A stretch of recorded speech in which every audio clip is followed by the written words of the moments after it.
Assalamualaikum, nama saya Andri Solendra. Kali ini saya akan menjelaskan sebuah materi tentang cerita rakyat. Yang pertama, pengertian cerita rakyat.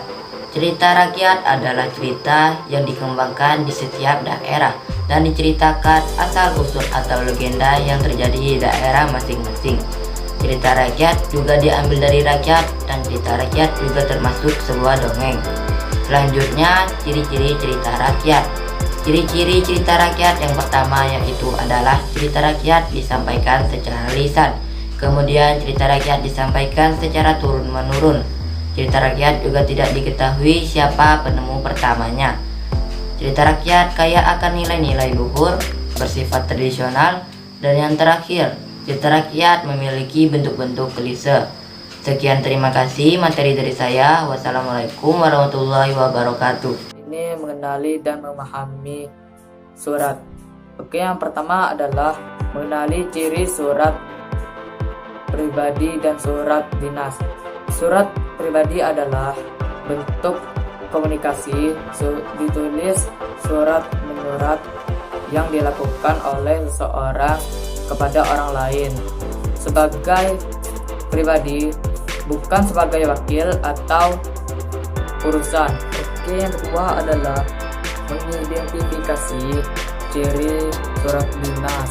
Surat dinas adalah surat yang ditulis dalam situasi formal dan untuk kepentingan formal. Oke, yang terakhir adalah struktur surat dinas. Yang pertama, kop surat, kedua, nomor surat, ketiga, tanggal surat, keempat, lampiran, kelima, perihal, keenam, alamat surat, ketujuh, salam pembuka, 8, isi surat, 9, paragraf penutup, 10, nama dan tanda tangan pihak memperkuat surat, ke-11, nama dan tanda tangan penulis surat. Sekian dulu materi dari saya. Wassalamualaikum warahmatullahi wabarakatuh. Selamat siang semuanya, perkenalkan nama saya Catherine Florencia. Hari ini saya akan menjelaskan materi tentang pengertian surat dan fungsi surat. Pengertian surat adalah kertas bertulis menyampaikan maksud tertentu. Fungsi surat: 1. Sebagai sarana komunikasi yang efektif, praktis, dan ekonomis. Kedua, menjadi wakil pembuat surat yang mengandung lisan. Ketiga, dijadikan sebagai bukti yang mengandung kekuatan hukum. Keempat, mengingatkan seseorang akan aktivitasnya pada masa lalu.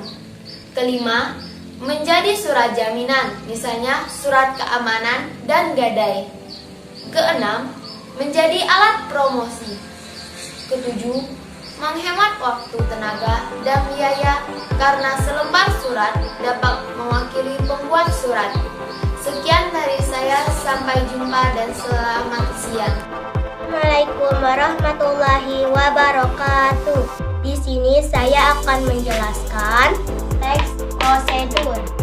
Topik teks prosedur terbagi menjadi 5. Yang pertama, pengertian.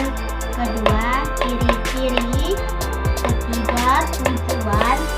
Keempat, struktur. Dan yang kelima, contoh. Pengertian. Teks prosedur adalah petunjuk untuk melakukan sesuatu hal langkah demi langkah. Tujuan teks prosedur: memberikan petunjuk cara melakukan sesuatu. Teks prosedur berupa tujuan, alat, dan bahan, cara membuat, langkah-langkah, dan penutup. Di teks prosedur berisi langkah-langkah, bersifat objektif, dijelaskan secara detail, menggunakan kata kerja aktif, bersifat memerintah. Sederhana, maksudnya berisi 2 atau 3 langkah saja. Misalnya, memasak mie instan. 2. Kompleks, maksudnya berisi langkah-langkah lebih banyak atau rumit. Misalnya, mengendarai mobil. 3. Protokol. Maksudnya sangat sederhana. Misalnya, menyalakan televisi. Kenalkan, nama saya Yuanita Safira, kelas 7D. Saya akan membahas tentang teks prosedur. Teks prosedur adalah teks yang berisi langkah-langkah untuk melakukan sesuatu. Tujuan teks prosedur. Teks prosedur bertujuan agar pembaca dapat melakukan sesuatu dengan tepat. Struktur teks prosedur. Struktur teks prosedur terdiri dari tujuan, alat dan bahan, langkah-langkah, dan penutup. Ciri-ciri teks prosedur. Ciri-ciri teks prosedur yaitu menggunakan kata kerja aktif, bersifat memerintah, menggunakan kata keterangan. Jenis-jenis teks prosedur. Jenis-jenis teks prosedur. Yang pertama, sederhana, contohnya memasak teh. Yang kedua, kompleks, contohnya memainkan angklung. Yang ketiga, protokol, contohnya mencuci tangan. Demikian penjelasan dari saya. Assalamualaikum warahmatullahi wabarakatuh. Saya Rizky Vivian Nabila, kelas 7D. Saya akan membahas materi tentang teks prosedur. Apa itu teks prosedur? Jadi, teks prosedur merupakan petunjuk untuk melakukan suatu hal langkah demi langkah. Tujuan dari teks prosedur adalah untuk memberikan petunjuk cara melakukan sesuatu. Struktur dari teks prosedur berupa tujuan, alat dan bahan, cara membuat, langkah-langkah, dan penutup. Ciri dari teks prosedur yaitu berisi langkah-langkah, bersifat objektif, dijelaskan secara detail, menggunakan kata kerja aktif, dan bersifat memerintah. Ada 3 jenis teks prosedur. Yang pertama, sederhana. Contohnya cara memasak mie instan. Yang kedua, kompleks. Contohnya, cara mengendarai mobil. Dan yang ketiga, protokol. Contohnya, cara menyalakan televisi. Demikian pembahasan dari saya. Wassalamualaikum warahmatullahi wabarakatuh. Memperkenalkan, saya Margarita Elizabeth Chang dari kelas 7E. Saya akan menjelaskan materi teks prosedur. Topik teks prosedur ada 5, yaitu pengertian, ciri, tujuan, struktur, contoh. Teks prosedur merupakan petunjuk untuk melakukan suatu hal langkah demi langkah. Tujuan teks prosedur memberikan cara melakukan sesuatu. Struktur teks prosedur berupa tujuan, alat dan bahan, langkah-langkah, dan penutup. Ciri teks prosedur berisi langkah-langkah bersifat objektif, dijelaskan secara detail, menggunakan kata kerja aktif, bersifat memerintah. Jenis teks prosedur. 1. Sederhana. Maksudnya berisi 2 atau 3 langkah saja, misalnya memasak mie instan. 2. Kompleks. Maksudnya berisi langkah-langkah lebih banyak, misalnya mengendarai mobil. 3. Protokol. Maksudnya sangat sederhana, misalnya menyalakan televisi. Perkenalkan, nama saya Gisela Anastasia. Sekarang saya akan menjelaskan tentang menjadi pembaca yang efektif. Yang pertama, ada 3 tingkatan dalam membaca, yaitu 1. Membaca baris-baris bacaan, 2. Membaca antara baris bacaan, 3. Membaca di balik bacaan. Yang kedua, tips mengembangkan kecepatan membaca, yaitu 1. Bacalah kelompok kata bukan peserta, 2. Jangan mengulang kalimat yang telah dibaca, 3. Cari kata-kata kunci, 4. Jika bacaan bentuk kolom seperti surat kabar, maka mata pandangan dari atas ke bawah bukan ke samping. Yang ketiga, pengamatan pembaca, yaitu 1.